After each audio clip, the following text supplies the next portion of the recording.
tinatanong ko nga kayo, Regional Director, sino kaya ang nagsasabi ng totoo? Tinatanong ko po kayo, Hardy. After seeing all the pieces of evidence and listening to the testimonies of your people and of the alleged victims of your people, sino po kaya nagsasabi ng totoo? Will you please answer? Yes, sir. Ano ang yes, sir? The court will decide who is telling the truth. Anong korte ang nagsasabi? Anong korte ang sinasabi mo? Wala naman sinasabi rito ang korte eh. Being the regional director of Tinatanong kita sa ang iyong personal opinion after listening to the testimonies and looking at the video which will not lie, ano sa tingin mo? Akala mo kasi titigil doon yung pagtatanong ko eh. Alin ang mas magandang puntos? Personally, sir, parehas pa rin sila. Parehas. How about the Provincial Director of Laguna? What is your personal opinion? Sir, based on the records provided by the San Pedro City, sir. Hindi ko po sinasabi. Yung records ng San Pedro. You listen to my question. Yes, sir. Ang tanong ko, nakinig ka sa testimonies ng iyong mga tao at ng mga tao na naging biktima ng iyong mga tauhan at saka yung video. Ano ang personal opinion mo? Sino ang mas may magandang punto? At mapapatunayan po yan na sila po ang nandyan, then we will conduct a thorough investigation, sir. Hindi ko naman tinatanong kung ano yung gagawin mo eh. Ang tinatanong ko sa iyo, anong nasa isip mo ngayon? We will provide, sir, yung necessary I am steps, sir. not asking what you will provide. I am asking, ano sa tingin mo ang nasa tama? Sir, Yung iyong mga tauhan o yung mga kuan? based sa record, sir, I will stand with the report, sir, ng ating PNP, sir, San Pedro po, sir. Yung chief of police? May I ask? Sir, we will wait for the Hindi ko po tinatanong yon. Ang tanong ko sa iyo, ano sa tingin mo ang nasa tama? Yung tauhan mo mismo o yung mga naging biktima? Sir, we will wait for the investigation po, sir. I'm asking for your answer. You want me to move to cite you in contempt for not answering my question?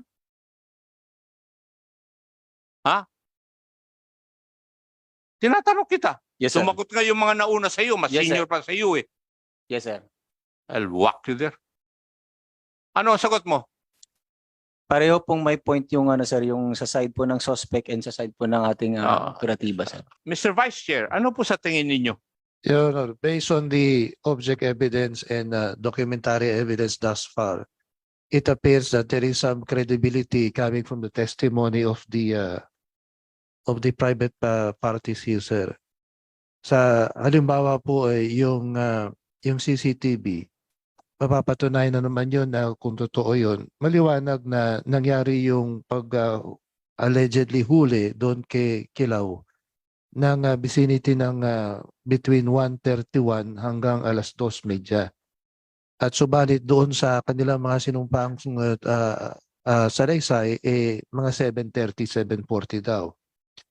Aming titignan yung pre-ops operation sa PIDEA kasi bago dapat magkaroon ng bypass operation, meron dapat coordination. Meron dapat intelligence case build-up muna bago mag-conduct ng bypass operation. At ito meron din itong pre-ops operation. Tatlong hanay na coordination dapat sa PIDEA na ginawa. At hindi naman ito surprise, hindi naman ito on the spot. Mukhang sinasabi nila pinag-isipan na nila ng matagal. Kaya dapat may coordination. Ang dahilan kung bakit ganun ang tanong ko, para maturoan ko kung sino man po yung mga naging biktima, kung saan nila ipa-file yung kaso. Kasi kung ipa-file ko yung kaso doon sa regional director, ay hindi ko na ipa-file. Kasi bias na yung opinion mo, Mr. Regional Director. Tama yung sinasabi ni Vice Chairman. Kaya I would advise yung Attorney Leonardo, kayo po ba ang magfa-file ng kaso? O hindi? Kung kayo magfa-file ng kaso, huwag nyo nang i-file sa Regional Director yung kaso. Kasi bias na eh. Kitang-kita naman eh. Any person in his right mind after seeing this, knowing that the CCTV will not lie, papaboran ko yung mga nagrereklamo. And in the spirit of transparency, yung unang kaso kung bakit nasusundan ito ay dahil doon sa kaso na nangyari sa Antipolo at na-dismiss yung mga involved doon. So in the spirit of transparency, I will see to it na yung mga taong yan ay madidismiss at mapapailan ng criminal case as I did doon sa mga pulis na nag-operate doon sa syudad ng Antipolo. I am amazed, Gerald Gases, na ganun ang pag-iisip mo, being the RT. There's a limit to protecting your men and upholding their moral and welfare. Alam niyo po ba yung rules dito sa participation ng mga abogado? Yes, Your Honor. Yes, thank you. I'm just reminding of you of the rules. Ano po? Now, PDEA, meron po kayong sistema na pinagsasubmit ninyo yung mga barangay officials ng listahan ng mga drug dependents at drug users and drug pushers sa kanilang barangays. Di po ba? Yes, sir. Yes. And this is done with the municipal or city government. Tama rin po. Yes, sir. Through CADAC or MADAC. Yes. Together with the Dangerous Drugs Board and your office. Tama? Yes, sir. Yes. And therefore, nandun yung mga listahan as recommended by the barangay officials. Yes, sir. And then, binabalik ninyo pag-validate nyo na totoo. Yes, sir. With the PNP, sir. Yes. Now, may I ask the station commander or the chief of police, kasama ba siya sa listahan? Yung naging biktima? Is his name in the list of drug pushers, drug users, or drug dependents insofar as the list of the barangay officials or the concerned barangay officials are concerned? Yes, sir. Is newly identified listed, sir. God sake. Newly? Ang tinatanong ko sa iyo, narinig mo ba yung pagtatanong ko doon sa PDEA? Merong nire-require sila na mag-submit yung mga barangay officials na listahan sa kanilang barangay yung mga drug users, drug pushers, at saka drug dependents. Now, ikaw, Hepe, alam mo dapat yun eh. You're just telling me your ignorance of the law. Kung hindi mo alam yun. Kung ako, congressman na, matagal na ako nag-retire, alam ko. Do you know na meron ganon? Yes, sir. Yes. Ngayon, nasaan yung listahan na yun? Anong listahan na pinagbasihan mo na nandun yung pangalan ng tao? Sir, may category po tayo, sir. Meron kasi na under po Listahan ng barangay officials. sa barangay po nag-start yan, sir. Yung newly Yes. listed po, sir. Chief of Police ng San Pedro ay sinabi niya na nasa listahan. Is that Newly listed po, sir. newly listed? After the fact. Kahit na newly listed, pag wala doon, I will charge you for perjury. And I'm not joking. Kasi ayaw ko yung nagsisinungaling dito eh. Sa committee namin. And if what you are answering is not true, I will, kasi inulit ko na sa iyo eh. I'm making it of record na ang sagot mo ay nasa listahan. At saka, dinagdag mo, newly listed. It is of record. Okay? So, inutusan mo sila talaga. Copy po, sir. Yes, sir. And therefore, you are responsible kung ano man mali o tama na kanilang ginawa. Yes, sir. I'm laying the predicate para habulin kita sa command responsibility. Yes, sir. Oh, so aminado ka na iniutos mo, and therefore as their chief of police, you are responsible whatever wrong they would have committed. Yes, sir. In your statement a while ago, you stated na meron pang CCTV doon sa 7-Eleven, Yes, Your Honor. and did you ever try o sinubukan niyo po bang kumuha ng kopya nun? Yes, Your Honor. Kasi pag meron pang pangalawang CCTV at nandun din yung mga oras at yung mga nangyari doon, eh, sinusuportahan yung una yung CCTV. Now, ano po ang sagot sa inyo ng 7-Eleven?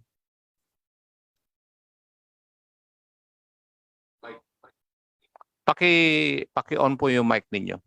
Request lang po ng pulis ang ini-entertain po nila. Alin po? Request ng police. Request lang po ng pulis ang ino-honor nila. So, base po dun sa sagot ninyo, nasa kanila pa yung kopya ng CCTV na yon? I told to manager na kasi nag-exert pa po ako ng effort na makuha yon.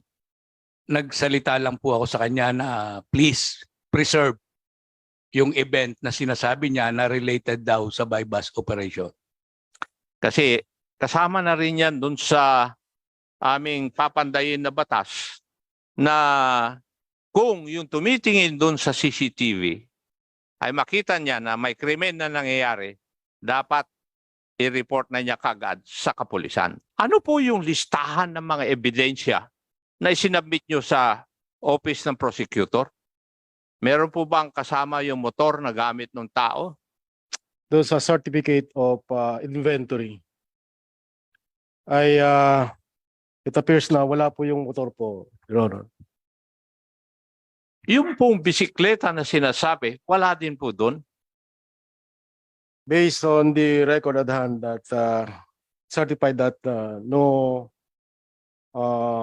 bicycle was appeared on the Doon po sa pamilya ni o kapatid ni Mr. Kilaw. Yung motor po ba ng kapatid po ninyo nandiyan pa? Ibinalik nila, Your Honor, a day after. A day after. Yes, Your Honor. Pero yung bisikleta, wala. Wala po. Okay. Paano nyo inumpisahan na planuhin na hulihin si Mr. Kilaw? Bali po, ang nangyari po dyan, Your Honor. Hindi, paano nyo inumpisahan? May information po si Patrolman Tamaray, inirelay po sa akin. Alin? May information. information Si Patrolman Tamaray na alleged nagbebenta ng droga sa May Putol. Inirelay niya po sa akin yung information na yon. So, would that show o pinapakita ba niyan na hindi niyo pa alam na kung kasama si Mr. Kilaw sa drug list ng barangay? Kasi ang isda nahuhuli sa bunganga niya eh. Hindi pa po. Oh, so hindi niyo alam. Eh bakit alam ng hepe ninyo? Pagkatapos na po ng operation, na-verify So, na po namin. ibig ko sabihin, hindi mo rin pinaalam sa hepe mo na kayo magkoconduct ng operation laban kay Mr. Kilaw. Sinabi po namin. Sinabi mo nga after the operation eh. Before the operation, sinabi mo ba? Yes po. Ano po ang ginawa po ninyo in accordance with your police operational procedure, POP manual? Pagkatapos po ng information, na-verify po ni Patrolman Tamaray yung information na na-receive niya. Ay, hindi. Teka. Let me stop you there. May impormasyon si si Sergeant Tamaray Yes po. na si Mr. Kilaw ay nagbebenta ng droga. Yes po.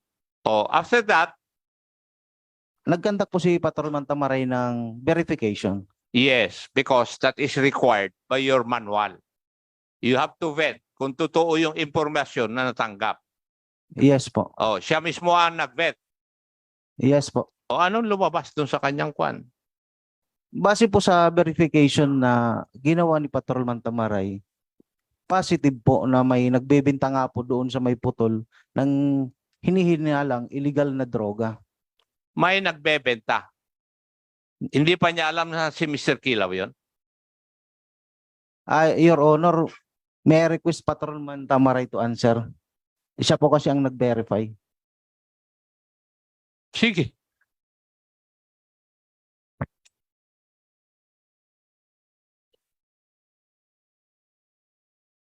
Good afternoon, Your Honor.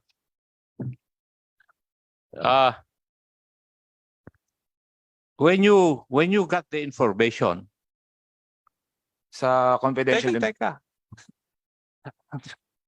When you got the information, nung nakuha mo yung information tungkol kay Mr. Kilaw, sinabi mo kaagad sa team leader mo?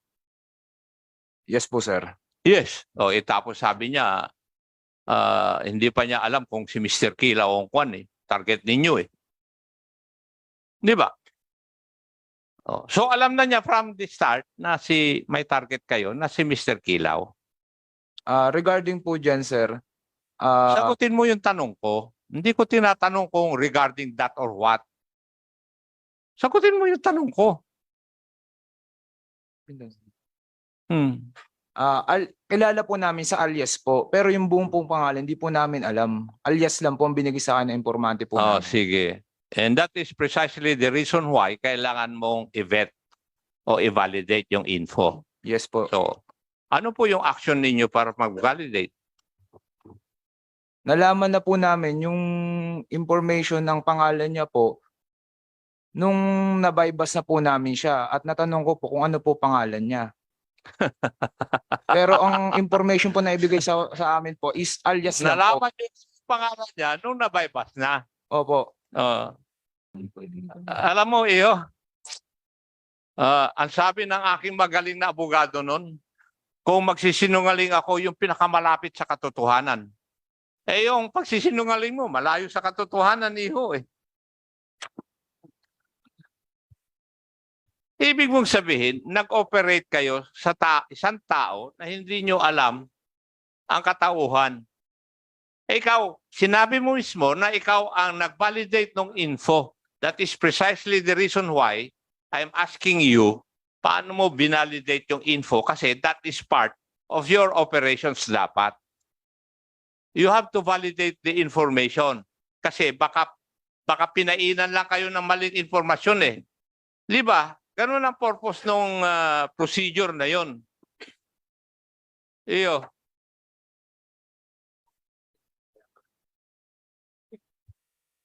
Kaya pala, sabi ni Kong Yamsuan, kaya pala newly listed eh. Kasi nung nahuli ninyo, saka nyo pinalista eh. We would like to remind the reserve speakers to be honest, no? Otherwise, alam niyo wala pa kaming nako-concite in contempt dito, ha. Baka first time to. Kaya be truthful, please. Ulitin ko, sinabi ni Congressman Rehencia, papunta pa lang kayo, pabalik na siya. Ako nakabalik na ako't lahat eh.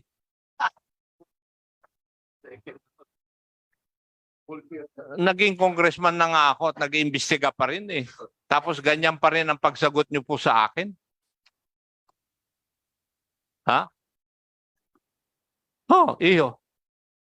Inoperate niyo isang tao na hindi niyo alam ang pangalan, ang tunay na pangalan.